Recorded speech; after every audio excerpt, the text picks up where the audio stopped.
Hello viewers, in this video I'll show you how to fix Instagram story tag or mention not working or not showing problem.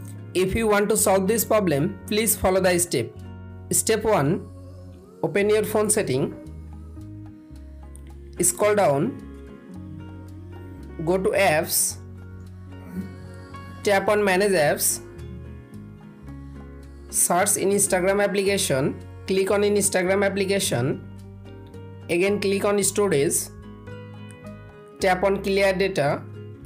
Again tap on clear cache data. Open Play Store and update your Instagram application latest version. Step 3. Restart your phone or device. Again open your Instagram application.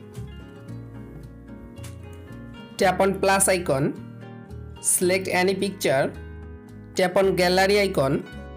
You can follow all of the steps to fix Instagram story mention or tagging option not working or not showing problem. If this video helpful for you, please subscribe our channel and like this video.